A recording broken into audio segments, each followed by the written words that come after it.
Welcome back to another episode of the Bro Monroe Show, hosted by El Paso's funniest bros. Please enjoy and don't be a weenie. Is this you? No, I appreciate it. Is that you? Yeah, it's my second one. Oh, okay. Nice. Are you carrying my beers now? No, I'm just saying so I could give it to you. Just kidding. Welcome to another edition of the Bro Monroe Show, where they count your beers. Shut the hell up. I'm one of your hosts, Milo, John Gotti Maserati, and that's it. Go introduce yourself, sir. Good afternoon, everyone. My name is Ray Ruckus. Man, it feels good to be up here in the afternoon. It's different. It's a little warm, but I like it. Yeah, what's up? We have some special guests, special guest hosts this week as well over here because Drew's out of town right now. Our boy Drew's out of town. Where'd you go? He went to go see the Dallas Cowboys beat the oh my God! Never mind. We're watching it live, I guess, and he's like getting the ass whooped. 17-3. I have a couple of parlays on this. That's why I'm watching. No wonder y'all cheering. You're like, yes, keep going. Dude, that's terrible. Well, I have CD Lamb. I have the over on CD Lamb and the over on Dak Prescott. Oh, nice. Oh yeah. Yeah. So if you want to introduce yourself, and then we can get into our special guest. Well, my name's Steven Puga. I'm glad to be back. I think this is my third time on. Third time on the show. Yeah, right. Local host at the comic strip. Now I guess you can say I'm starting to travel here and there for stand-up comedy. Oh yeah. Let's get to the man of the hour, man. Let's do it. Yes, sir. If you want to introduce yourself, Hello. I'm not George Lopez. No, hey guys, I'm Jerry Medina. How you doing? One of the original Latin Kings of comedy. Yes, sir. We shot right here in El Paso, Texas, which is it's always going to be a special place for me. Awesome. Thank you for blessing us. Thank you for coming to El Paso. And thank you for always coming through, man. It's awesome when you give one of these real quick. Thank you so much, man. That was at the Abraham Chavez, right? Yeah. That's where we did it, and it was we were here for a whole week, and we were doing promotions. We did all kinds of things, like little pre-videos and all that stuff, and then we actually went to the children's hospital to just meet the kids and stuff.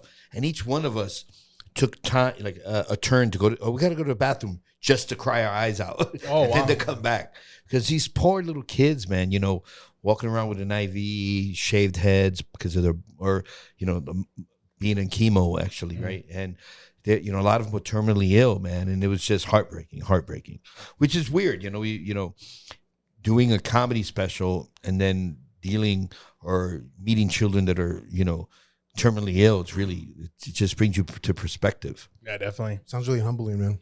That was when, back in the late 90s, early 2000s. When was that? I think it was like 2000, 2000, right? 2002, maybe 2000. Yeah, right.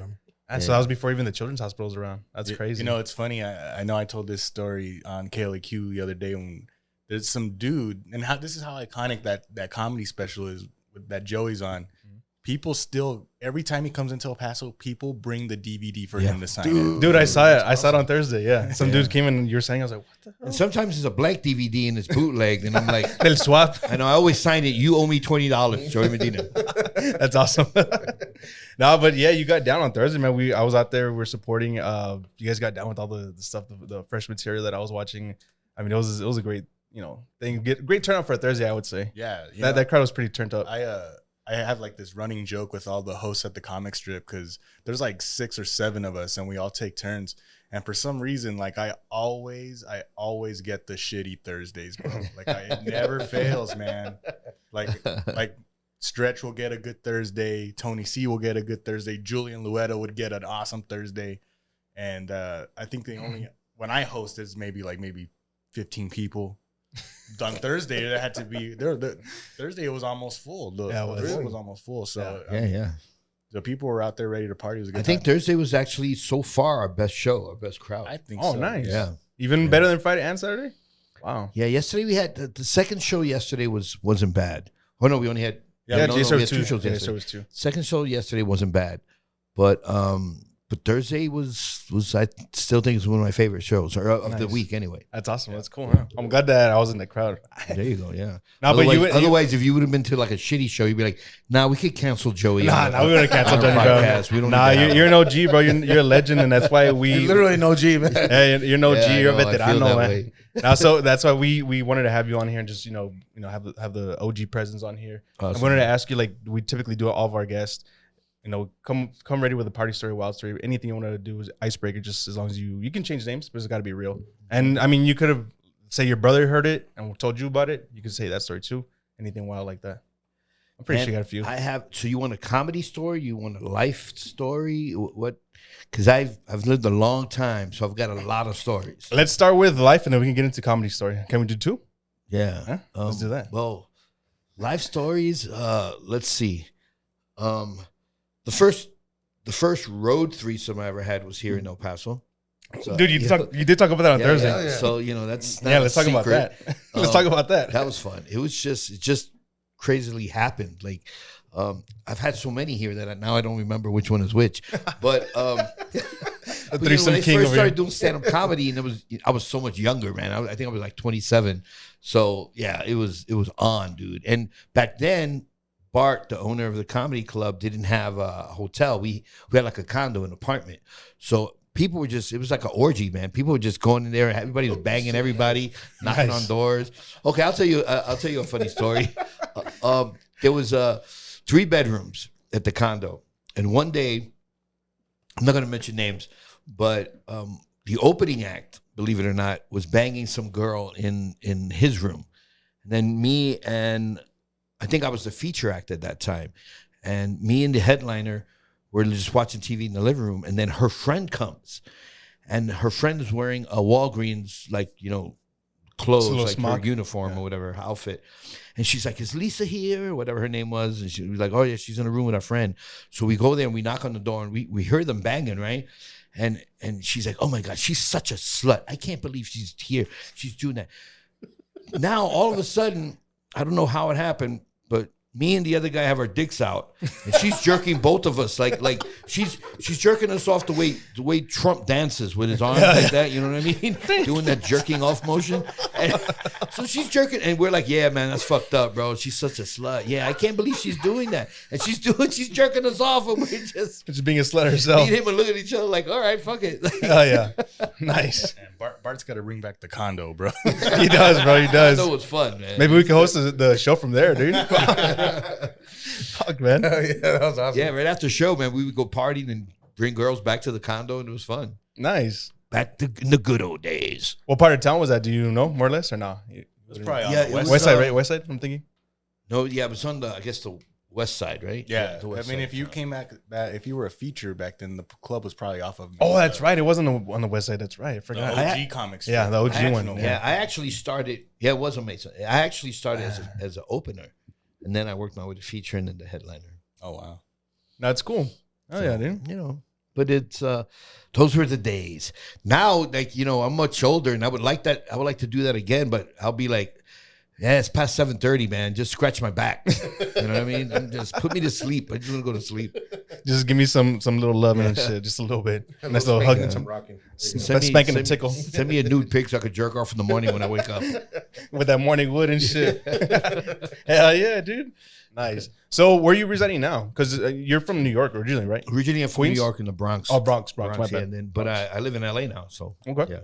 So I live near Venice, California, which is pretty cool. Oh, nice. It's Okay, like cool. I live like 5 minutes from the beach. How long have you been living out there? Like, how old were you when you left New York?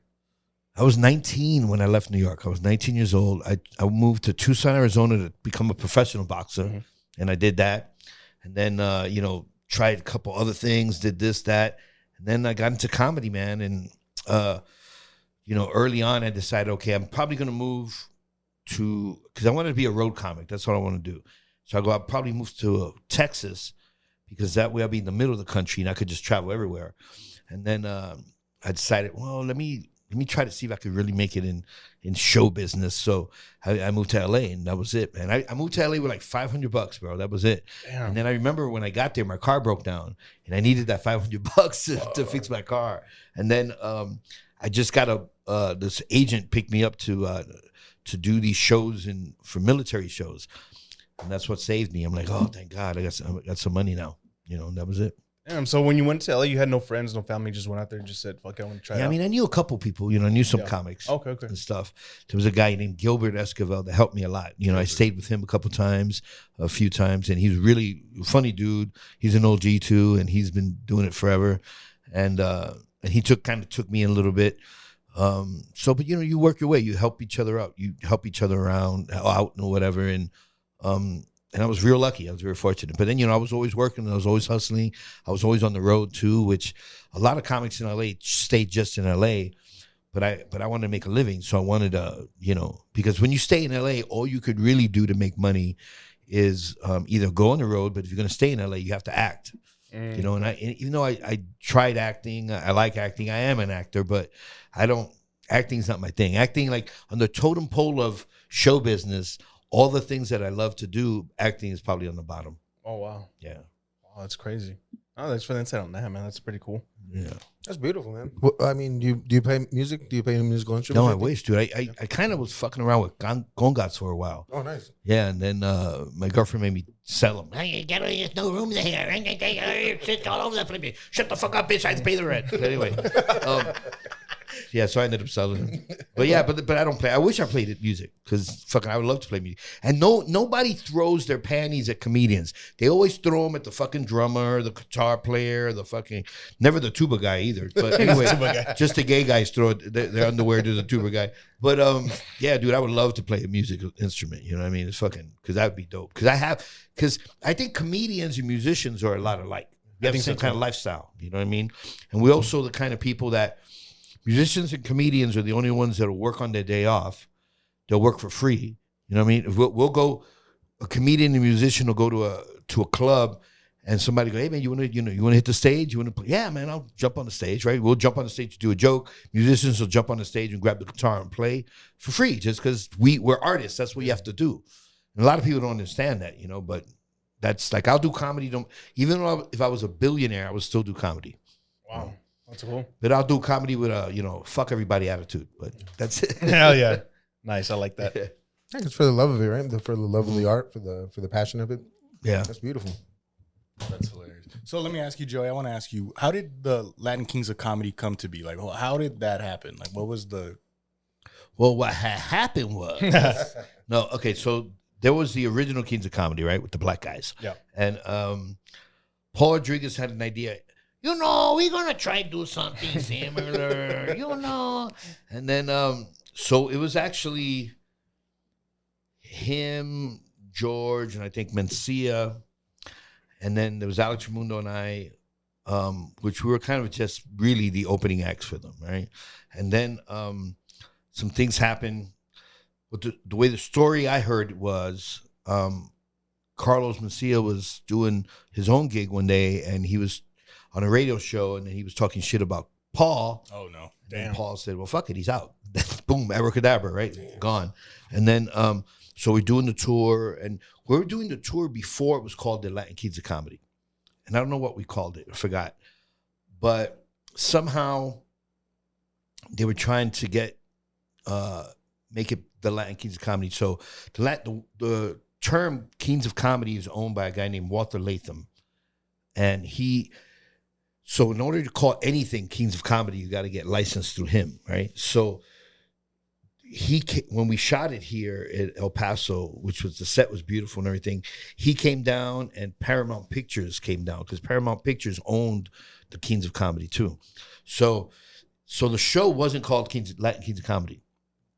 So the show was so good that Paramount Pictures liked it, everybody liked it, and then they said, okay, we want to make it a movie, the Latin Kings of Comedy, the original Latin Kings of Comedy. And it played in movie theaters. It played, from there it went to Showtime. Showtime went to Comedy Central. But that's how it became the Latin Kings of Comedy. It wasn't originally that. Oh, wow. It became that just because everything turned out good and they were like, it's going to work. And, it was a really big production. You saw it with the Lowriders and the this and the that. We were here all week shooting and promoting. And I knew it was going to be big. I go, this is going to change my life. There's going to be a big thing in my life. And even into the last minute, Alex and I weren't sure if we were going to be in because Paul had a lot to do with it, right? So Paul is his mind is all over the place. Oh, we're going to do this. Oh, no, we're going to do that. Then we even had, a lot of people don't know this because it's not on the DVD or in the special. 2 girls were on the show. And, in my mind, I'm going, dude, we can't be the Latin Kings of Comedy if you have women on the show.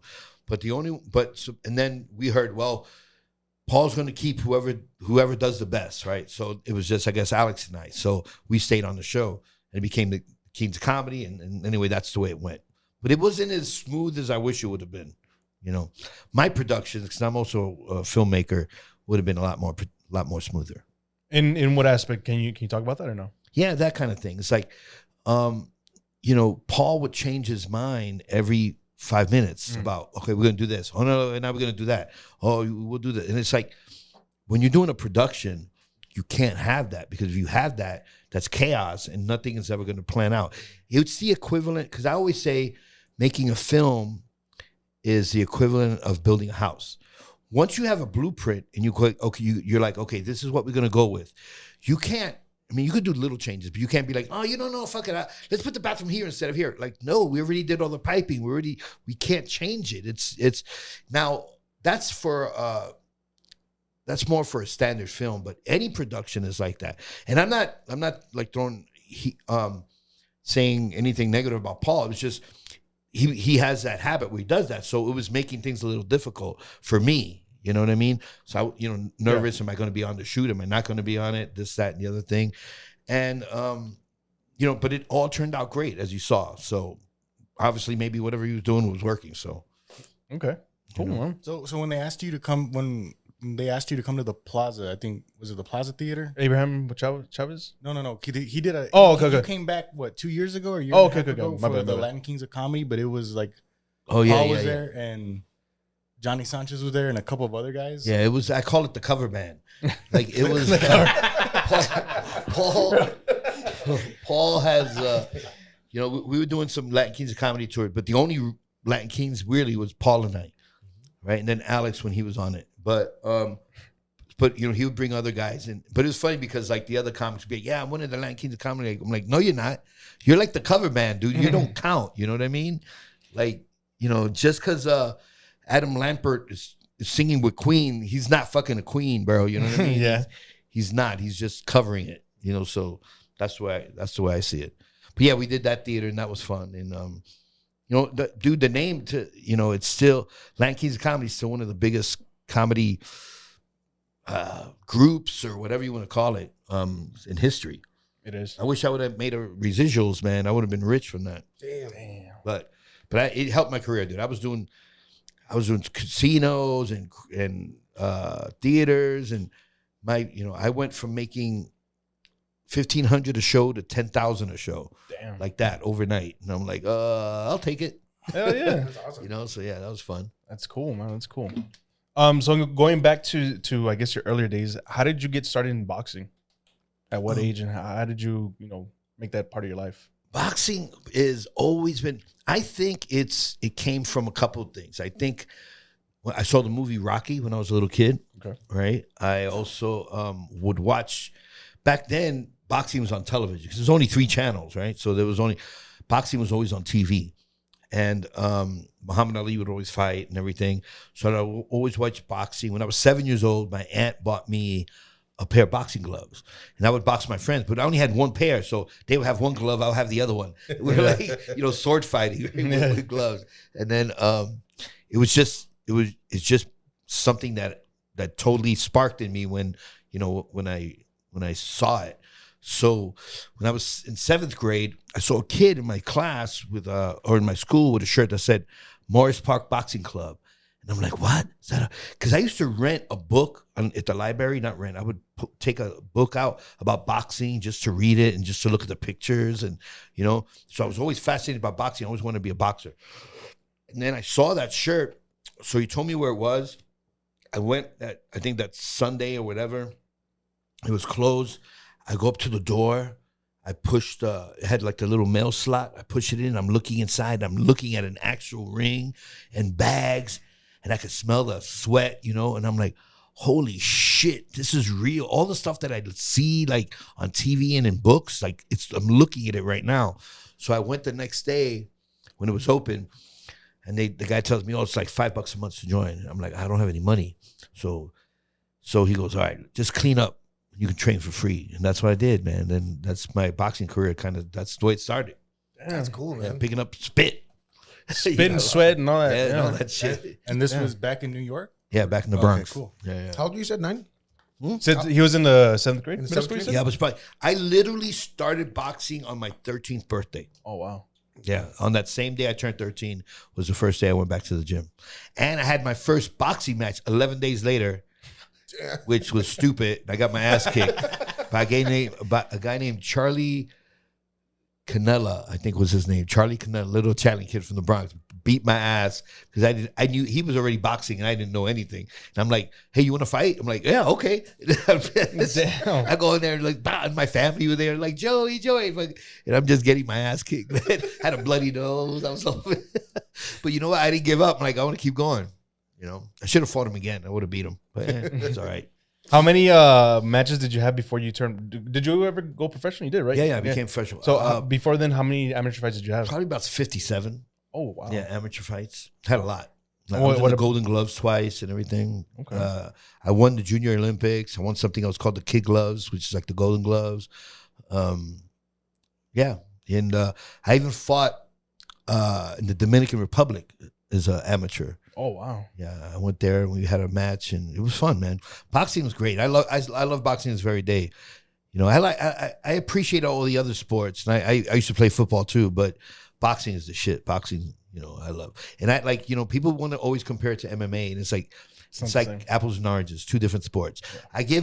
I give those MMA guys all the credit in the world. You know, I don't dislike it. It's just not boxing. Boxing's different. I like boxing more. I think boxing's a little harder. It's more technical, I would say. Yeah, no? because it's more technical. That's kind of what it is. But you know, again, I don't take anything away from MMA No, guys. definitely They're tough athletes. They're great to watch, and you know, it's a big thing now. So good for them. Is And- there a boxer you would have wanted to fight? Like Is there a boxer I want to fight? Yeah, like way back like Muhammad Ali or something. No, well, he would have been too big. But I would have anybody when I turned pro. Anybody who was a champion, I wanted to fight, right? Because that's your goal. The goal is always to beat the champ. So, when I won, I was the Arizona lightweight champion, and you know I won that title by beating a guy named Chris Alvarado, and I was 3-1 underdog, and I ended up knocking him down 6 times, and they stopped the fight in the 11th round. It was just like, yeah. I knew I was gonna win, man. I trained so fucking hard for that fight. That was the hardest. It was weird. It was. I trained so hard that it became almost like a Zen thing. Like I didn't talk to anyone on the phone for like 2 months.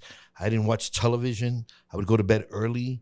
I would read my Bible. I would pray when I would run. Like I was in a weird Zen mode where like the week of the fight, I was so jumpy, ready to go. Like I wanted to call the guy I was fighting just to go, hey man, do you feel the same thing I'm feeling? Yeah. Like I'm feeling all this, like, you know what I mean? And like there was no malice. Like I'm gonna kick his ass. It wasn't like that. Like I knew I was gonna win. It was just like a spiritual kind of like awakening or something. I don't know how to explain it, but yeah. And I won. Thank God, I was right. Man, Otherwise, that's I'd be like, cool. what the fuck? Imagine all this shit for nothing. Yeah, I know. And how many fights did you have as a professional? Probably maybe 19, 18, something like that. Okay. Yeah. And why did you just stop? Is that when you transitioned to comedy more, or? Yeah, that's when I transitioned. But the reason I stopped was like anything else in life, you get burned out, right? Yeah. So it's like I fought for the NABF title. And I fought for the NABF title, and I got robbed. You know, I thought I got robbed in that fight. And that really took a lot of steam out of me. Because I was like, because to be a professional boxer, you have to put so much of yourself into it. You got to, you know, the dieting, the eating right, the not going out and doing this, not, you know, supposedly not having an orgasm while you're training, which is really hard. Yeah. And thank God they didn't have the internet back then. Or social media. I would have been, I'm like, I can't box no more. But anyway, so my thing was always like, if I'm going to lose, I want to lose. I'm okay with losing. I understand the reality of losing. But if I'm going to get robbed, then I'm like, what the fuck am I? Just tell me don't show up to the fight. Yeah, exactly. You automatically lost. Don't waste like, my time, yeah. Yeah, don't waste my time. I trained really fucking hard. So that really took it out of me. And then, you know, I've always loved comedy. And then one day, you know, one thing led to another. And I decided, fuck it, I'm going to become a comedian. There you go. Nice. As a kid, were you like the funny kid growing up, or Yeah, like the but I clown was or really anything shy like that? too at the same time, which was really weird because I was only funny with my close friends. Right. Anytime if me and my close friends were hanging out and joking, fucking around, and so a new kid came around or a new person came around, I would stop. I was too shy, which is weird because I'm still shy, I think, but I know how to overcome it. You know what I mean? It's kind of the opposite with him. He's not really funny around strangers. But around us, he cracks us up. So. Now I feel like I'm the same way. Like I feel like growing up, I'd be messing with my friends, and then a new person would walk in or do whatever. Same way, I just shut down, and be like, "What the? Who's this person?" Just analyze them for a little bit and see who they are, what they want, type of thing. It's crazy. And it's because the thing is, it's not natural for a human being to speak in public. That's why they say next to death is the scariest thing, right? So.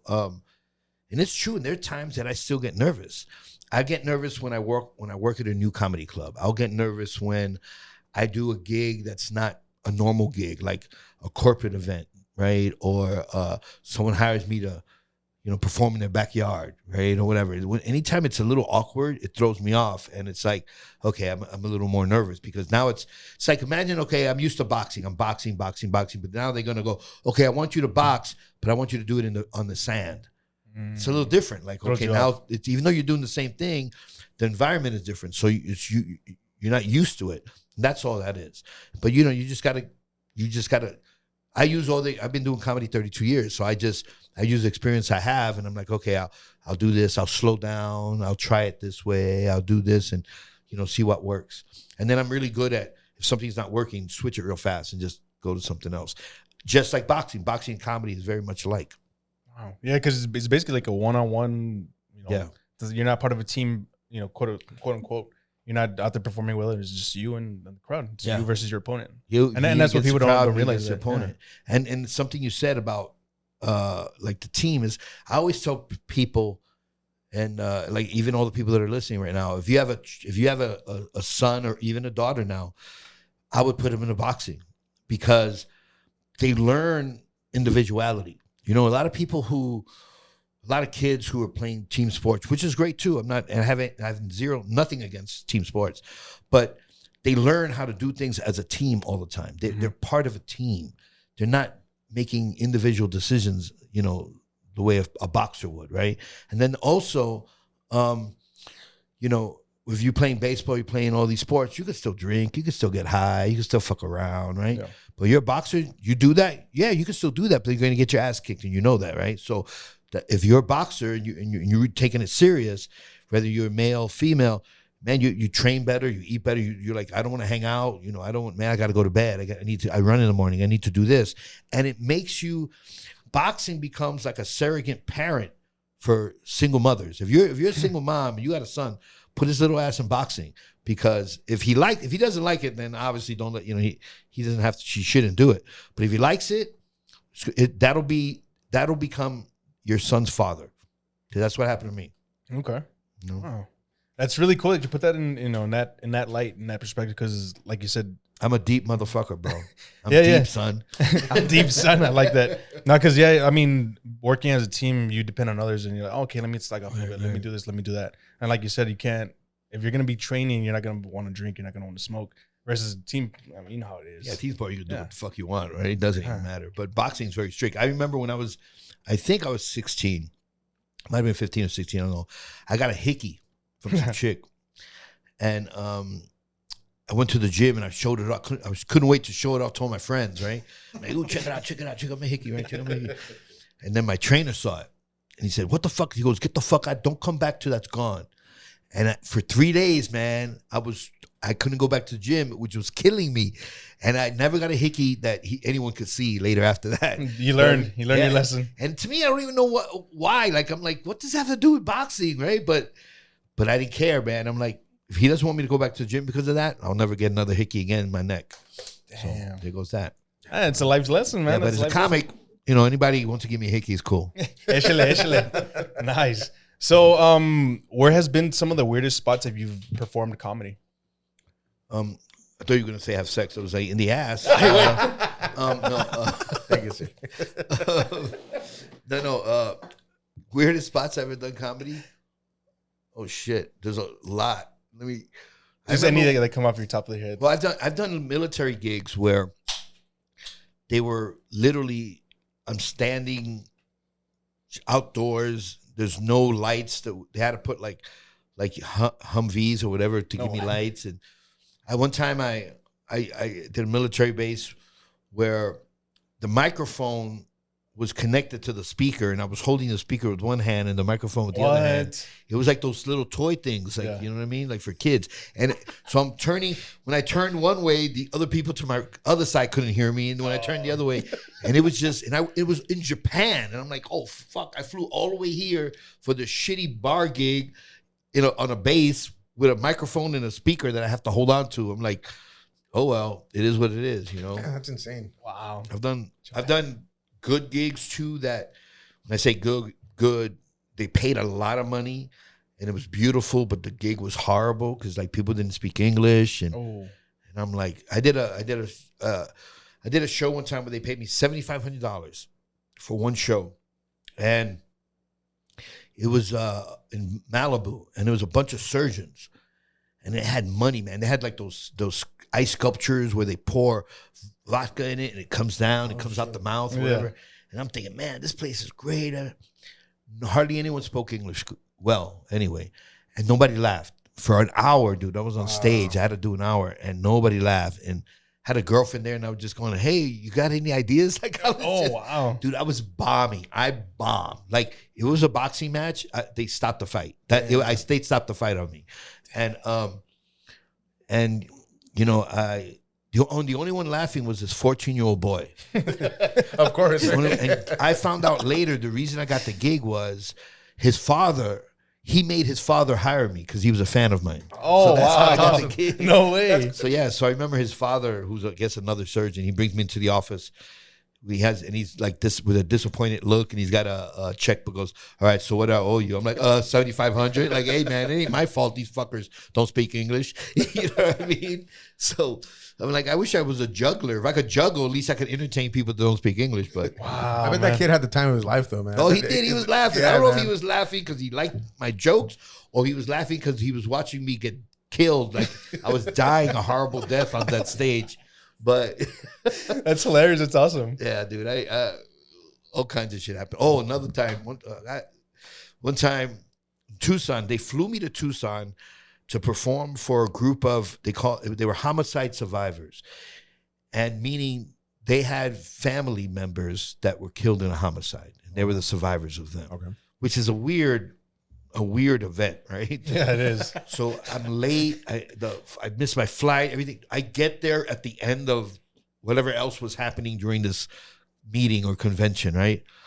And the whole day, I'm telling myself, Joey, don't say the wrong thing, because just because I'm thinking I don't want to trigger anybody, right? Yeah. And at one point, I say something about you know when you have a child, right, kind of thing, to this lady.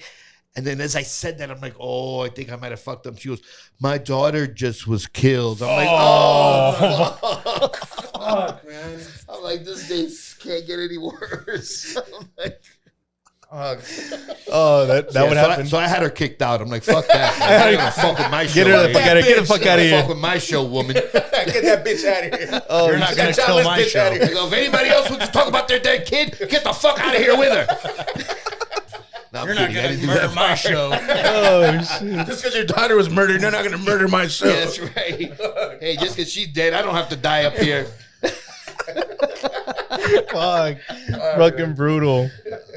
Where have been some of your best or like most favorite spots to perform in? What cities or clubs? Well, El Paso for a lot of reasons. Some of them I already mentioned, right? One of them. And that's the truth. I love El Paso. I'm not saying that because I'm here, right? Nice. But I love Vegas. Vegas is always fun because it's Vegas, right? Yeah. Desmadre. Yeah, and Thailand. I love Thailand. I've been to twice. I performed there twice. I fucking love. Wow. Thailand is literally the most beautiful place I've ever seen in my life. Most beautiful place. I've seen pictures recently from this friend that was out there. She was out there for like 2 weeks, and she was living like amazing for cheap. Like it was inexpensive. Yeah, very inexpensive, and it's beautiful. It's not like Tijuana, right? It's beautiful. Donkey shows on the side of the road and shit. And for some weird reason, the women in Thailand have the longest clits I've ever seen in my life. And it's weird. And their ovaries hang out. They hang out. And it's kind of weird, but Shout out to the lady boys. Yeah. Is that what they are? Oh my god, that's hilarious. Dude, there's this one comic, I can't remember his name, but he goes, yeah, the best looking women in Thailand are teenage boys. That's horrible. That's horrible. Thailand. Where else have you performed overseas? Oh wow! Okay. Besides, you said Japan, Thailand. Where else have you been? All over Asia. I did Singapore, Indonesia, Oh, that's dope. Malaysia, Vietnam. Actually, I'm the first American to headline Vietnam. No way. Yeah. What else? Malaysia, Thailand. I've done England.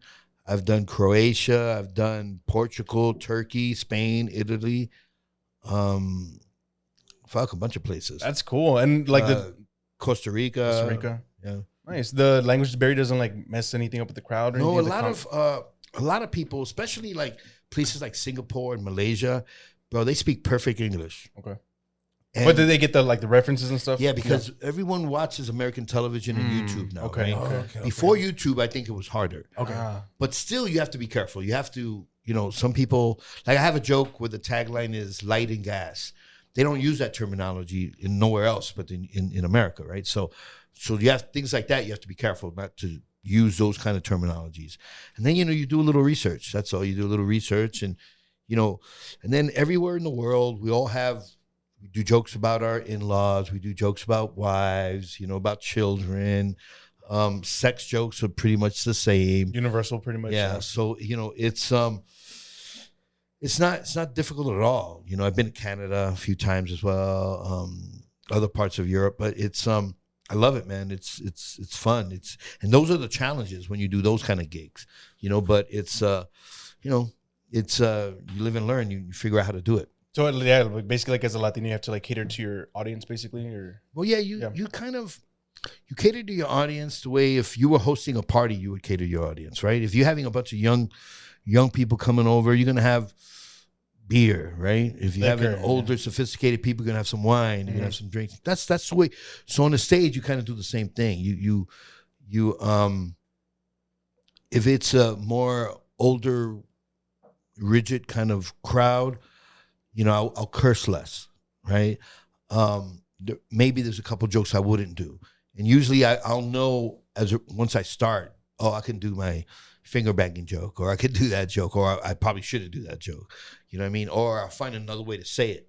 I'll use just a different piece of it, or just part of it, not all of it. You know what I mean? So when you're on stage as a comedian, or at least for me, it's almost like you have two brains. One brain is doing what it's doing, telling the jokes, and the other brain is looking through files, going, okay, should I do this? Maybe try that, try this, do that, and then you're thinking. It's weird. You're thinking two different thoughts at the exact same time. that's crazy. Which is kind of weird. And sometimes I get scared. I'm like, oh fuck, what did I? Because I don't even pay attention to what I was just saying. I'm like, was I saying everything right? Like I don't. You can't just get lost in the thought. Yeah, you and get lost just say because I'm lost in the other shit instead of automatically just talking. That's crazy to think about, man. Yeah, that's real. It's weird. It's weird, but been doing that for years already. Yeah, you're a master at your craft, So you've done it for a while. Wow, that's fucking crazy. You're saying that, and I was thinking about. I know you're talking about comedy, but I was thinking of boxing. And it's crazy how you're saying that they go hand in hand. Yeah, that's exactly what I was picturing in my mind too. I was picturing you in a ring as opposed to on a stage. Boxing's the same thing. Boxing is you're paying attention to what's happening right then and there, right? But you also paying attention. Like you're also thinking, man, this guy is tough, but hopefully, he should be getting tired soon. Like he's not used to fighting these many rounds. Like you think about other things at the same time. And I think probably everybody is capable of doing that, or everybody does do that to some extent. It's just that in comedy, you're doing it at long stretches instead of short little stretches. You know what I mean? So that's kind of it. I think most people, we're all the same. We just do things differently sometimes, right? Yeah, for sure. Can you remember, the first time you were on stage and those bright lights were on you? Oh yeah. And you couldn't see, past the stage. How does that feel? Because I think that's one of my biggest fears. Because I've, recently we had the Chugo Comedy Fest and people were telling us, hey, the three of you, because we have another co-host, you guys should write a set. We want you guys here. We want you guys to do this open mic, blah blah blah. And I'm like thinking like us. Like, what the hell? Like, I don't know, but that for me, I don't know how he feels, but I know for me, just being in front of an audience like that with lights on me, I'd probably be like, oh shit, probably shit my It's pants. the scariest thing I ever did. Okay. And the way it worked was, it was the first stage I ever stepped on was the last comedy club in Tucson, right? So, which is talk about when you ask me places to perform, is that one. There is very special always for me to perform because it was the first stage I ever worked on. So, I was so nervous that I went there before they opened, and I asked the guy who was running the club, "Hey, could you turn the lights on and the mic? I just want to feel it first." It's like boxer, like you feel the ring. Mm-hmm. You walk in the ring and you run around and you hop around because you just want to get a feel of what the ring feels like. So that's what I wanted with the stage. So he turned the lights on, put the mic on. He went to the office. Literally, there was nobody there but me. And I'm hitting the mic and I'm hearing it. And I was fucking shaking. I was nervous. Damn. I was like, oh my God. Like, I'm like, I don't know if I can do this. And I saw the bright light. I'm like, I can't see anything. I'm like, oh my God. I'm like, I was really, but I already dedicated committed myself. I had a couple friends that were going to come over and watch it. It was just an open mic. And I'm like, fuck it, I'll do it. And the thing was, I was so nervous that I had to wear dark glasses, like Ray-Bans, because I needed a barrier between me and the audience. So I thought, I go, well, that's going to look weird on stage. It's going to look like I'm blind, and that's a weird act. So I go, well, I'll just pretend like I'm a cholo, right? And so I did that. Only because I needed glasses. That was the only fucking reason. And I just remember that, to me, that somehow made it easier because I had the glasses in between me and the people. Like, it was, I was hiding behind the glasses. I needed to hide behind something in order for me to do my comedy, you know? So... That's crazy, dude. It's like that Julian from Big Daddy, where he had to have his glasses when he was invisible, right? Yeah. That's kind of like that, right. like a security blanket. Yeah. Oh, that's what it was. Cool. And then I remember one time when I stopped that. The first time I stopped that was because I was doing like a white biker gang party or something, and I'm like, well, one, I'm not going to do this fucking cholo accent, and I'm not going to wear these glasses, right? I'm going to do nothing cholo. So I did the same act, just normal, like me. And it felt okay. It wasn't that scary. So after that, I stopped. But it was funny because one time I went back to Tucson, and I went there the day early. So I went to their open mic, and because I was going to perform the next day. And there was this dude doing the exact same shit I did. No way. He was all choloed out, and he had he was, you could tell it was over the top exaggeration, and he was horrible, right? But I'm fucking laughing, but not laughing because he was horrible. I was laughing because I'm like, oh my God, that was me. That's totally was me. That motherfucker on stage right now was just exactly what I was doing. He probably saw you and was like, oh, that's a good idea. No, dude, I have a tape of me doing that, bro. And every once in a while I go, I'm going to play it. I'm like, no, because people are going to fuck with me too much. I'm not going to do it. Put it on TikTok, bro. Put it on Instagram. No, man. Watch all of a sudden get more hits. Now I got to do the character again to make a living. Imagine, dude, it hits, it goes viral, like super viral. That has to be your new persona. The whole fuck, El Cholo.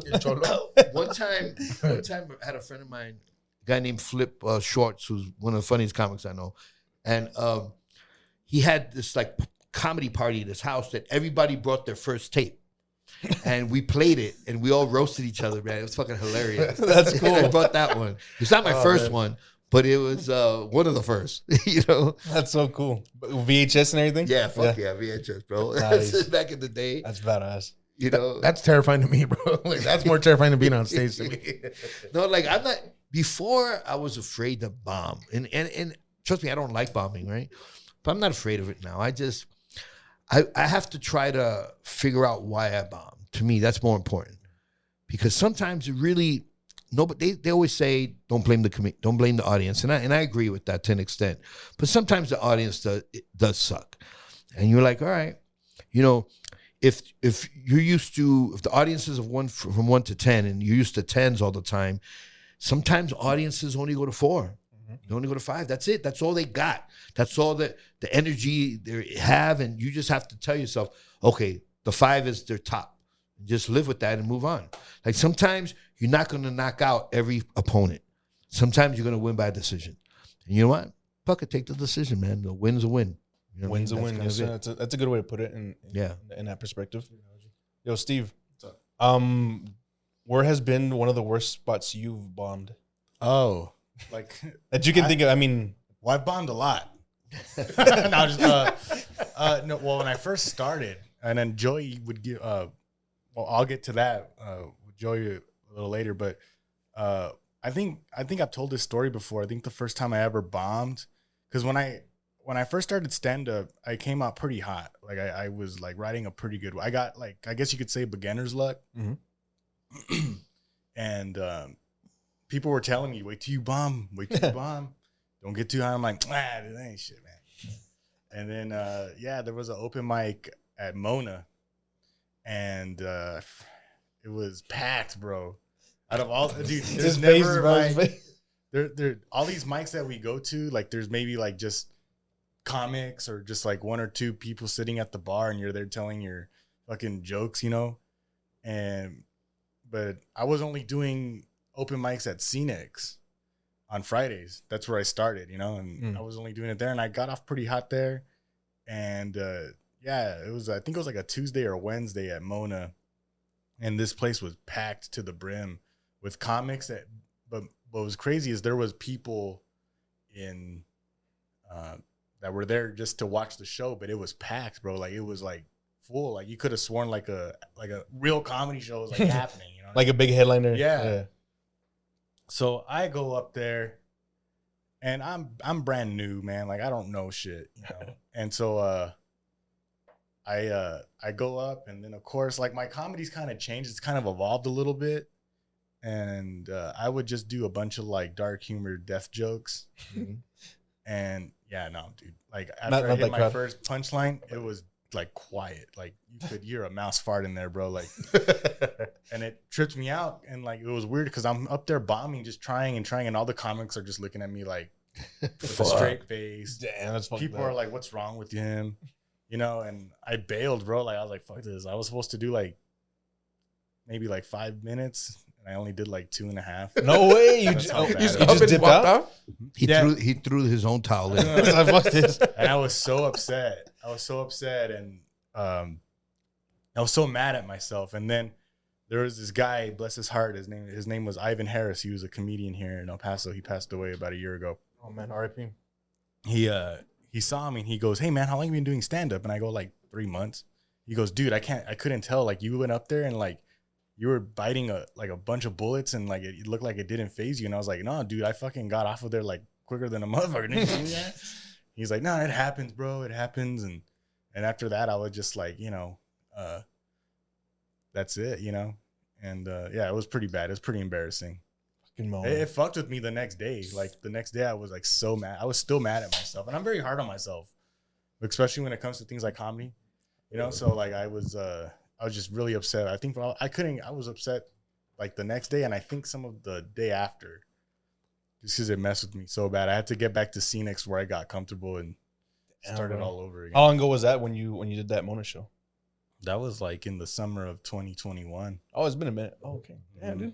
I'm sure you've grown, bro, because I was just telling you that you know, when I caught your set on Thursday, that you keep your comedy pretty fresh. Oh, thank you. That I was noticing that you know, keep it fresh, you change it up pretty often, and I like that. Oh, thank you. So how often do you work on your craft as far as that? Like how often do you like say, fuck it, like let me just get some new shit? Is it, or just it just comes to you?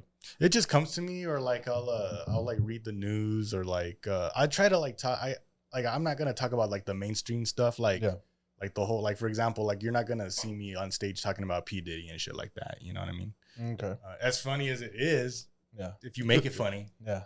but I wouldn't. I like to talk about different things, or like if I see something, or if I see like I hear a story or something, I'll like exaggerate it, and that's how I keep it going. Oh yeah. What about you, Joey? How do you write new material? What inspires you? Like, how often do you try to come up with new stuff? Like, what's your process? I watch what Steve does, and then I try to do it better. That's not that hard, then. Bro. That was a good one, bro. I write all the time, man. You know, when you're a comedian, you're looking like your brain already has like a trap out. And anything that could be funny, it captures it. Then you have to interpret what that means, right? So I'm a observational comic. So I'm, again, you know, I'll see something or experience something and exaggerate it, like Steven was talking about. But I worked for a game show called Funny You Should Ask. It's on television, nationwide television. And that taught me how to write short and like dad jokes. Because that wasn't my style at all. But now I can do that very easily. And, you know, just one-liners. That's all they are. And so I have different styles of writing. So my thing is whatever thought, like the concept has to be funny. And then I come up with it. But then when, you know, but I could write differently. I can write backwards. So for instance, one thing I used to do on the game shows, one of the way I would write jokes is, the game show was all about facts. It was like Hollywood Squares, except there was no tic-tac-toe in it, right? It was just questions. Most of the questions were true, and then some of the questions were false. The false ones were funny because then I could just make it up. I could make the fact up. I don't care what it was. So like when I would do those, I would, let's say I would look up a term. I would go Google and I would go funny terms. And one day I saw the early bird gets the worm. I'm like, okay, let me write a joke for that. So that's going to be the punchline, right?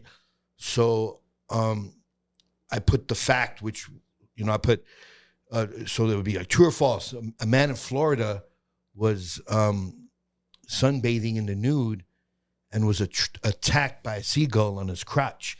Like, you know what they say, early bird gets the worm. And so that's how. Okay. So that's how I wrote backwards. You know, okay.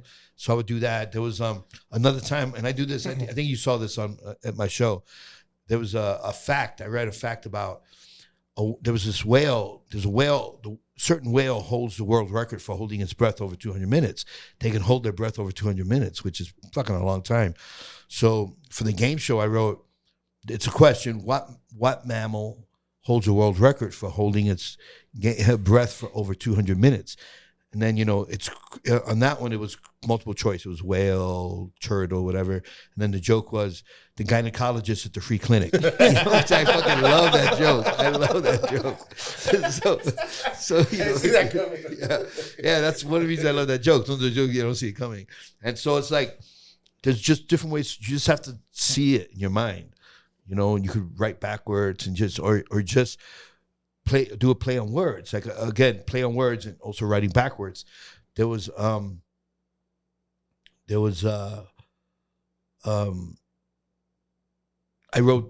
this joke, but it was not a joke. It's a question for the game show. I do it as a joke on my set sometimes. I go, there was two nuns were, a man attempted to rob two nuns with a switchblade.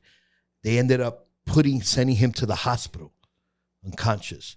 And then the joke is, that's what you get when you bring a knife to a nun fight. Right? So I did a play in words and I did backwards. I put the thing, I'm like, okay, bring a knife to a gunfight, but how can I make that funny?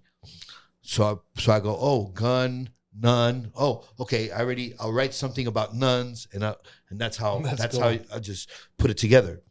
So, you know. That's awesome. That's cool. So it's just different ways to write. Are there like the P. Diddy thing? Like I was saying,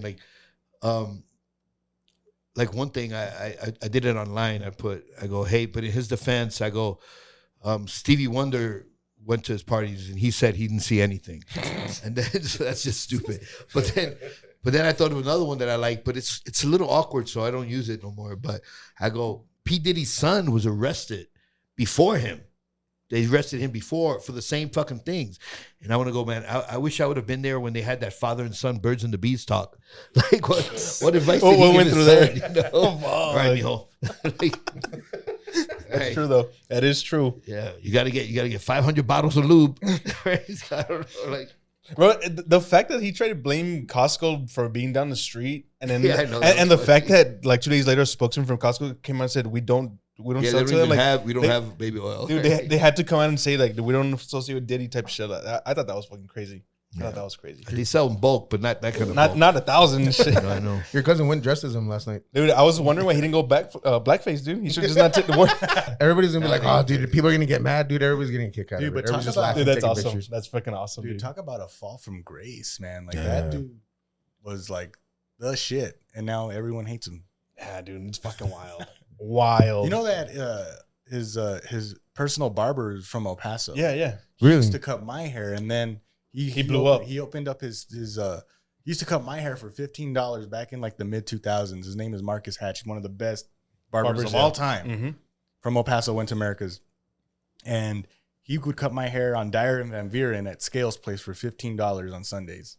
Oh, snap. And then he got better and better and better. And then sure enough, he opened up his own studio right here on Sunrise, his own barbershop. Oh, nice. Yeah. And I went there for a while, and like all the UTEP players would come into the barbershop. The head basketball coach would come in there. Damn, dude. Tony like Barbie would be in there. And then all of a sudden, like he just packed up his stuff and moved to LA. And then the next thing you know, P. Diddy, he's there cutting P. Diddy's hair. And and I heard a rumor, and I don't know if it's true or not. I heard it through the grapevine that he was getting paid like 10 G's just to cut his hair. Jesus and Christ. then P. Diddy hooked him up with all the rappers and some of the NFL players. Dude, that's And sick. I forgot who it was. One of the rappers was having like a big he was gonna do like the award show, like the Grammys or VMAs, one of those. And that rapper flew all the way from Miami all the way to LA just to get his haircut, just to go back to. No way. That's what I heard. What? I forgot which rapper it was. I would have just flew him over there. No Right? That's probably been Yeah, cheaper. but that's what I heard. What? That's insane, dude. That's wild. Does he still live in El Paso? No, right? No, he lives in in LA, LA. man. Yeah. No. Do you, by any chance, do you know how that like happened? Like how they got hooked up? Nah, right? I think it had to have happened through social media. I'll ask him the next time I see him. Yeah, Don't say, that's please what don't say I'll- freak off. Please don't say Freak off. that. Don't How say bad that. you want to cut hair? No, but yeah, no, I was like real happy for him. I was just like, dude, that's crazy. Yeah, man. I'd seen that. I saw the story. I was like, what the hell? The guy from El Paso was like, that's tight. That's cool. That's cool. And And we're back. What was that? So the Mexican death whistle. Yeah, the Aztec death whistle. Oh, So, sorry. like, Aztec. so it only works with you have both of them open. Dude, imagine hearing that like in the middle of the woods. Exactly. You should go. Dude, if I had that, I would like go to Rio Doso and like go to a camping site and just wail that off like at 2 a.m. I'm just gonna walk around the rich At 3 a.m. just walk around fucking blowing the whistle. Dude, I have one from Mexico City. And my girl bought me back. Like a tiger's face. It's painted all crazy. And that one's a jaguar. Sorry, Jaguar. And that one's huge. But that one you have to like cover the eyes, and it sounds crazier. Like the frequencies. And I do it with the cat because my one of my roommates, he has a little cat. And I do it, and she freaks out. So she doesn't know what to do, and it's just I think it's legit. So yeah, it's pretty bad. Torturing animals now. Okay. Yeah. All right. You Nah. hit a new low, you piece of shit. Shut the hell up, nah. I wanted to ask you before we dip out. It's October. Do you have any spooky stories? Any paranormal experiences? Do you believe in ghosts? Anything like that? Good question. I remember I thought I heard a ghost talking to me once. I was in my sister's room. This is a long time ago. This was before comedy. I was in my sister's. I was probably 18 or something. I was in my sister's room, and I was by myself, and I heard something. Then I kind of like stopped to hear it more, and I heard somebody whisper something in my ear, and I ran out like a little bitch, and I was like, I don't know what it was, and I thought it was a ghost. But and right before that, my grandmother passed away. So I'm thinking, oh, but was it that? You know what I mean? Like, I don't know. But yeah, so that was probably the only thing I could think of right now. But I'm sure dude, I have so many things have happened in my life, and then you just forget about them. No, yeah, Just for blow sure. 'em out, Yeah, for sure. Because a lot of people talk about like the different places that they perform at, because there's so much emotion, there's so much energy there that they always experience something. Not always, but they experience a lot of paranormal stuff. And I was going to ask you that if like anywhere you perform, like maybe a historic theater or something like that, that maybe something creepy happened to you. Or even an old hotel you stayed at? Yeah. Like that? Um, Or do you even believe in ghosts? yeah, Yeah, you no, do? I do. Okay. I believe in different energies and stuff like that. You know, there's times where, you know, you see something with your I can't even say the Peripheral? word. That one. And you're like, what the fuck was that, right? And then you try to do it again, and you don't see it, but you're like, I think I saw something. You try to explain it. Yeah. And there's been times in my life where I thought I saw something, and I'm like, was that what I thought it was? Was it? Or a light would come on, and you're like, how did that light come on? Or how, you know? And it's just, I mean, maybe there's a simple explanation, maybe there's not. But like my mind is open up enough to going, all right, maybe there's some crazy shit happening here. Yeah, because like you were saying on your set on Thursday, you were saying I'm not religious, but I am spiritual, Right. and I like that because I feel like I'm the same way because you do hear certain things, you do feel certain things, and you're just kind of like, what was that? But you know, I try to block it out. Yeah, and This guy doesn't. the problem with Not scared religion, of it. the problem with religion is, if you're religious out there, I have nothing against it, right? But it's not for me. So like, the problem with religion, even though I consider myself a Christian, even though I've literally read the entire New Testament, the problem with religion is,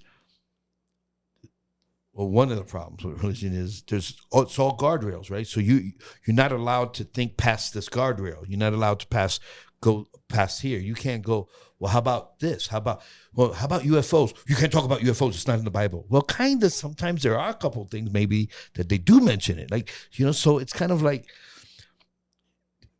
it seems like religions put more restraints on you, right? But yet they'll find a fucking excuse for you to do something bad. We're like, oh no, it's okay. You know, Trump is here for a reason. You know, Trump is good. God sent him. Sometimes he sends the sinner. I'm like, no, stop making fucking stop. Yeah, he sent Jeffrey Dahmer to eat some fucking Filipino boy's dick too, right? That's what he did. Shut up, man. You know what I mean? It's just like, come on. Sometimes the answer is right in front of your face, man. If someone's a fucking asshole, they're fucking asshole. There's no reason for it. You know what I mean? But again, I think it's more spiritual. And like I said in my act, I go, look, whatever religion you are, if it helps you be a better person, do that. If you're an atheist and it helps you be a better person, do that, right? Because you think about it, right? A lot of people talk shit about atheists, and I don't, not at all. Because atheists are just one religion separated from anybody else who's religious. Because if you're let's say you're a Christian, and let's say you're a Jehovah's Witness or Muslim or whatever, right? You believe that's the one religion, right? And so that means you don't believe in any other religion. Well, an atheist is just like you, except there's only one more religion he doesn't believe in. That's it. It's the same thing. It really isn't far. Everything in life is perception. Everything in life is how you look at it. If right now of us four sat on a square table, and there was a big ass basket of fruit in the middle with all kinds of fruit, bananas, cherry, whatever the fuck, right? And we all drew a picture of it. Everyone's picture is going to be different because we're looking at it from a different angle. I see the bananas, you see the grapes. You see the apples, you see the pineapple, right? You see all the pineapple, I may see a piece of the pineapple. So the only way to really, truly paint a good picture of any subject or anything in life is just to look at it from every angle. And then you have a better perspective. I like that. That's nice. beautiful, man. Yeah. Well said, man. Well said. Well spoken. Because For a comedian, right? yeah, no, just in general. Just because I mean, people always say, "Oh, it's my this, whatever, my religion," but you said that perfectly. Yeah, and I respect every religion. Oh, for I sure. honestly do. Like if I go into a Catholic church, I do the sign of cross. I do down it. I won't take communion because I don't think that's right. But because again, I respect them, right? I respect everyone's religion because it still has to do with God. Like to me, God is one God. He's not any religion. Yeah. He's everyone's religion, right? Yeah. So I'm going to respect people's religion the way I would want them to respect my religion if I had one, or if my spirituality if I had it. So that's the way I roll, son. Nice. I like that. Very nice, man. What about aliens, UFOs, extraterrestrials? Do you believe in that? Are we the only people living or beings living out here? We have to have other people, bro. We fucking have to. I don't think they look like the alien from the movie Alien, but I think they probably look like more like those grays with those big eyes and stuff like that. The humanoids. Yeah, humanoids. But I also believe there's probably other planets where some of the aliens there look different from those, right? It's just like, I think it's like Star Trek, right? A little bit. I mean, not that exaggerated, but they all look different. And I believe the same God created all of them. You know what I mean? So it's like, I think for us to be the only people, and I forgot what the odds are. It's you can Google it. Like for us to be the only humanoids or the only humans or living smart creatures species or whatever, it's impossible. It's like it's just the numbers are too impossible. Yeah. You know, that is true. Yeah, It's crazy. It is, right? Just if you think about it, I mean, different parallels in different universes. Just how vast the universe is, man. It's massive. It's Yeah. ridiculously huge. We're a little speck of dust. Like we're Not nothing. even, man. We're Not nothing. even. We're way smaller than that, man. Smaller than that. I know. And then, when Trump supporters hear there are more aliens than Mexicans, they freak out. They're like, what? There's more of you guys? Coming from where? No. Who are 3 people in history, anytime in history, that you could either have a joint with, smoke a joint with, smoke a cigar, drink a beer with them, drink a wine, have a meal, just a conversation. Any 3 people in history. Right now. Well, like, at your age, with everything you've amassed over the years, all your knowledge, like current day, who would you want to speak person who's alive or dead? to? Dead or alive? 3 people. Well, Jesus. I would like to maybe have wine with. I wouldn't take him to dinner because last time they took him to dinner, it didn't work out that well for him. So I think he'll be a little hesitant and go, I'll pass on that one. But he goes, I'll take it to go. Uber Eats that shit. But, That reminded me of a meme I saw. It's just like Judas was like, "Hey Jesus, are you ready to go to the Last Supper?" And Jesus is like, "The last what?" I meant it's the name of the place called the Last Supper. Yeah. It's the first selfie ever made, right? Everybody say, hey. I would say Jesus for sure. Okay. And that would be amazing, right? Because I really do believe Jesus was an actual person as well. Now, how son of Godish was he? I don't know. Maybe he was just very spiritual. Maybe he had, psychic abilities that people interpreted to something else. I don't know, and I don't worry about that. Like, my mind's open that it could be anything, right? But I do believe that God had kind of had his hand on him, kind of thing. You know what I mean? But it could be anything. Some people, there's a theory that Jesus was an alien. That's what I've heard. Yeah. That's one of the theories from a I've group seen. of people that Yeah. And I'm like, all right, I'm open to that. You know what I mean? And then a lot of times, interpretation is different. Like, even if you look at the Bible, right? If you look at different Bibles, like King James versions, Rick James versions, fucking all these different versions of the Bible, right? The meanings they say different things, and even on the same exact, the same chapters, but they say it differently, or they use this. And sometimes, I'm trying to find a good example, like, back then, when they would say something about a bird, it really meant this. And we don't know that because you have to look into that and do it. So, like, I'm really big on research. I'm really big when I have a question about something, I look it up. Like, I have a page on, when Trump first got in office, and again, I'm not Trump bashing. This isn't the venue for that. But I was, I have my opinions about this Trump, and I was fighting with everybody on social media, where it wasn't about comedy anymore. And then when he lost the election, I'm like, oh, thank God, it's over. And then he started coming back, and I'm like, oh, I have to say shit. I'm like, but I can't do this anymore.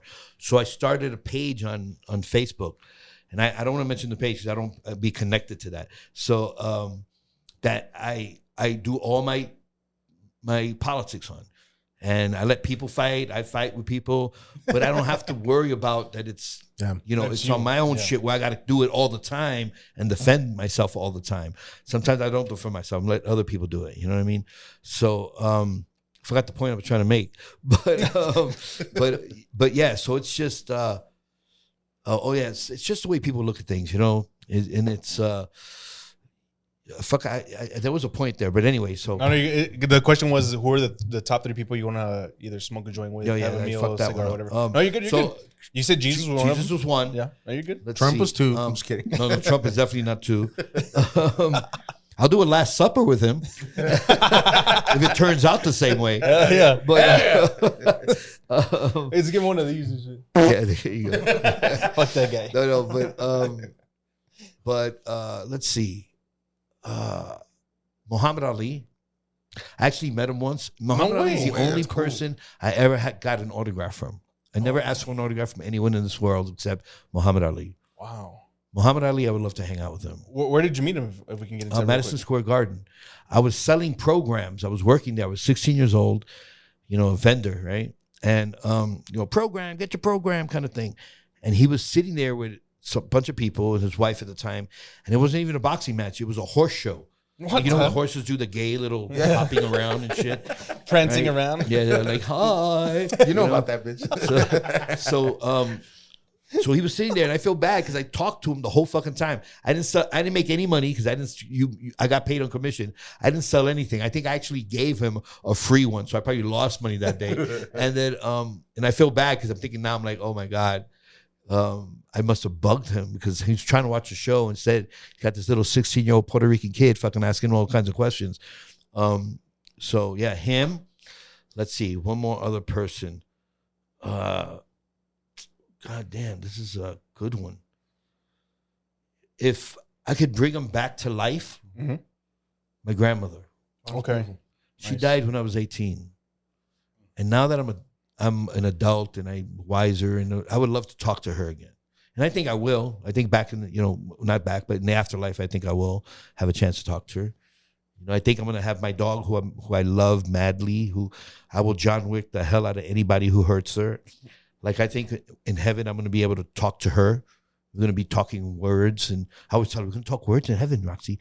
You're going to tell me whether you always kick the dirt after you take a shit. You know what I mean? So, yeah, so it's kind of, but I'm sure, honestly, it's probably hundreds of people I would want to. Oh, for sure. Yeah. You know what I mean? Hang out with, talk with. All right. Did you guys have anything else before we dip out? No. I just want to say it's really cool about the Muhammad Ali story, man. Like, yeah, it is. That's pretty cool. They still have it. No, you know what? It's probably in my mom's. My mom has all my old boxing trophies from that era of my life, my teenage era. She has all my stuff in storage. So hopefully that would be there. And I remember what it was. He signed it on. He signed it on a, when you get, like you go get your popcorn, you open up that little box thing, that little tray, cardboard tray, on one of those things. I still remember he signed that for me. That's fucking cool, man. That's really cool. Great. Muhammad, it was like looking at a god. Yeah, man. Like meeting God. Like, I'm like, oh my fucking God, look at Muhammad Ali. It was amazing. That's awesome, man. One of the best days of my life. I was 16 years old, and I still remember that. That's cool as hell. That is, man. Like That's awesome. Yeah. Meeting one of your legends, your heroes, I guess, in the legend book. You said like you felt like you bugged him. I'm sure you didn't bug him, man. Like, I bet a lot of people like not stepped up to him, but were like cocky with him. Like, like people are real cocky with Mayweather, right? They're like dicks to him. So I'm sure he was. Well, I've had that cocky. I had a boxing match once. It was a weird place. It was like a youth center or something. It was a professional boxing match. My dressing room was the public bathroom. What the hell? It was a bathroom everybody went into, which was fucking weird. So I got my gloves on, and my trainer left, and this fucking dude walks in the bathroom, and he starts shit with me, and I'm like, oh my, am I gonna fucking have to fight this guy before my fight? And then I'm thinking, I'm gonna take these gloves off, because if I'm gonna hit him hard, like without the gloves, right? Yeah. But luckily I don't know if somebody came and helped or whatever, but I'm like, this motherfucker, man. I'm like, what the? See what I mean, man? Like, yeah, just talking shit. People would always, when I was a professional boxer, people would come up to me all the time, try to talk shit. There was one time, this kid, I think he was like, I don't know, maybe 18, I don't know, whatever. He came up to me. He's like, yeah, I'll kick you out. You think you're bad? I'll kick you out. I'm like, and I'm not doing anything. I'm not starting any problems, right? And then finally I go like this. I go, okay, I'll tell you what. I'll let you hit me first. You can hit me as hard as you want. And I'm not even going to blink. What are you going to do after that? Because you better think about it. I'm going to fuck you up, bro. And he's like, walked away. And I meant it too. I'm like, bro, I get hit for a living. You think you're going to hit punch me and I'm going to fucking, bitch out? Like, get the fuck out of here, man. Oh, motherfucker. That's fucking I'm going to fucking hit you so fucking hard. If a boxer hits you, you know it. You know, because they wake you up later. Dude, my Theo's friend was a boxing trainer. This was years ago. I was in college. It was probably like 2021 at the time. And then he's like, hey, put the, I don't know what you call it. Oh, yeah, it's like a pad. Like a body pad, right? pad, yeah. So he's like, you're going to hit me, but I'm going to hit you back too. And I was like, all right, cool. So we're going. And then he's like, I'm going to do one. Block it for me. I was like, all right, cool. So I'm doing it. Dude, he hit me so hard on the side. I couldn't breathe for like 3 minutes. I thought I was going to die. I was like, like, what the fuck? I couldn't breathe, dude. I felt like I was drowning. I was like, Yeah. Oh, yeah. Dude, he fucked me up, dude. That was terrible. But honestly, when I did boxing training, that was like the best shit that I got in my life. Oh yeah, Quick, like Me you too. drop weight I fucking was in quick. real So, good shape. yeah. But Steve, now, you got any other questions? Anything else you want to get off your chest? Any shows you want to promote? Anything else before we dip out? I'll be at the comic strip tonight with Joey at 7:30. But I believe October 26th, I'll be in Alamogordo, New Mexico. Nice. Doing a show over there at the Carino's Italian restaurant. Oh, nice. Corinos, Italian restaurant. Hell yeah, dude. That's sick. And it's actually, it's actually a lot of fun. That's cool, dude. Because let's face it, Alamogordo, I used to go up to Alamogordo when I was a kid because my uncle used to live up there. And I would spend the weekends up there and pop fireworks and all kinds of things. But Alamogordo shows out for that show, Joey. Like, you wouldn't mind doing it. Like, I'll do it. Really? Like, it's so much fun. I'm featuring for Joe Rodriguez. He's a hilarious comedian from Las Cruces. One of my favorite guys to work with. Me and him banter each other on the internet. Nice. Our football teams, but yeah, no, he's one of my best friends, and you'll catch me at the strip or here at an open mic or hanging out, and I don't really have anything to get off my chest. I feel even though I'm very opinionated, I'm okay right now. Nice. do you want to drop your socials just in case you want people to follow you or not? Oh yeah, again, you guys can follow me on Instagram at Puga20. That's PUGA20. Same thing for the X app, and Facebook is just my name.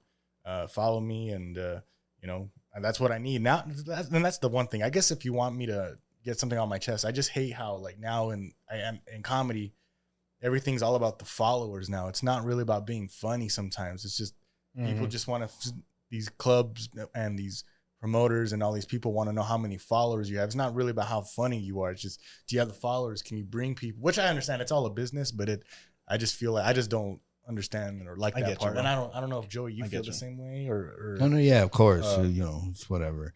And if you want to follow me, my Instagram, it's Joey Medina Comic. That's my Instagram. And my OnlyFans is Joey's Chorizo. You can follow me there and El chorizón. support my chorizo pictures. Sáquelo. A ver, ¿cuál es? Do you have any shows coming up or anything that or people can catch you? Anything? Tonight, the comic strip. And but I do a lot of cruise ships. So if you're ever on a Carnival cruise, you might see me. I'm doing, I think, Tucson in January or February. I think it's January. And I'm not sure where else, but I'm doing LA, do some shows around in LA. So, and the good thing about comedy is like shows come up all the time. That's cool. I like that. Yeah, if you follow me on Instagram, usually I don't really care about Facebook or Twitter anymore. Your Instagram was fire. You were just in Aruba, or where were you? Yeah, I was in Aruba. Aruba, right? Yeah, I saw that. Because Aruba's beautiful. I went from Aruba right to here. So yeah, you flew from Aruba to El Paso, bro. Straight long flight, bro. All right. So when we close out our show, we ask our guests one last question, and then we're out. So I have one, dude. I think somebody might have deleted the thing last time because I couldn't find it. Shut up. So the question I'm gonna ask you is: you have a coin flip right now. Right. Heads is $100,000, like right now. Oh no, sorry. My bad. The way I worded it was wrong. $100,000 right now to your account, wired, no questions asked, or flip a coin for $5 million. What would you do? Instantly $100,000 or flip a coin for $5 million. And or you know, $5 million or nothing, or you could just walk away with $100K right now. What would you do?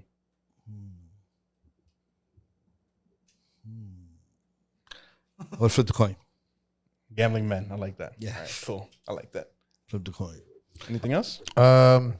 Just off the ones that we have. Because I'll tell you why I would flip the coin. coin. Tell us why. Tell us why. I almost said $100,000 because I'm going, I got 100,000 problems right now I could probably fix with $100,000. But then I thought for $5 million, I could also fix other people's problems. Yeah, very nice. I like that. I have one for you guys. You brought up Halloween or October. What's your go-to Halloween movie, everyone? What's your go-to? Like, everyone has their go-to Christmas movie. Oh, that's a good question, bro. Halloween movie. I went with The Exorcist. Oh, I mean, Exorcist is my second favorite film of all time. Yeah, that's my favorite horror film of all time. Yeah, my favorite horror film. Why is that, Joey? Why is it your? It's just a beautiful film. It's a perfect movie. It's brilliant. It's great. Brilliant. And I saw it when I was 7, like a little man. My aunt, who was 17 at the time, because to me she was always older. Then she goes, I was 17. I'm like, Diti, I go, you brought me to a fucking horror movie at 7 years old. That could have, I go, luckily it didn't fuck with me, but it could have easily fucked with me. Like, you know what I mean? That was a scary fucking movie. She's like, I didn't take you. I'm like, no, I went by myself. Of course you took me. I remember everything. That's fucking awesome. For me, I think it would probably be Nightmare Before Christmas, just because I'm not a big horror person. Oh, yeah. But I mean, growing up, we would watch all the Goosebumps movies. That even though it doesn't count. No, that's me. Yeah. That's for me.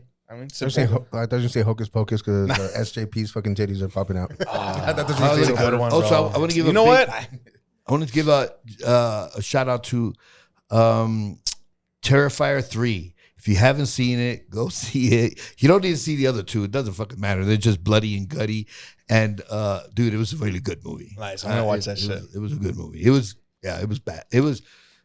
I don't know. I don't want to say it wasn't bad in a bad way. It was like, oh fuck. Oh, I mean, the first one's fucking crazy, man. Yeah. That one fucking scene that everybody talks about. Well, the first one was great. I didn't see the second one. Now I want to see the second one. Yeah. I saw the third one because I'm like, my girlfriend will never see it with me, so I have a chance to see it. So I'll go see it, and I wasn't disappointed. I enjoyed it. Nice. I'll definitely check that out. All right, guys, that's it. That's been it. Cool. Huh? Did you get Ghostbusters? Oh yeah. What's yours? What was yours? Yeah, your I scary was movie. gonna say The Exorcist. También? Okay, Oh, cool. yeah. Fuck That it. movie's fucking awesome, dude. Yeah. So you're missing out, bro. Oh, Could be no dude. pussy. You haven't seen it? I don't watch scary movies like that, bro. Dude. I'm a pussy, bro. Do you have HBO Max? I do. Dude. Better. I'll watch I know it. what you're doing tonight. I'm gonna so watch you're it gonna during watch the day though. Bright during the day. None of this Well, dark shit. it was a book, and then it became a movie. Oh, fuck that. All right. Catch me, Ray.ruckus, catch us, bro.monroe.show. We'll see you guys soon. It's 915. Oh, yeah, it's 915 Vintage, bitch. You're It's my such a bad sister's- brother. I'm a horrible brother. 915 Vintage, bitch, is my sister's Instagram page. Please check it out. Laters.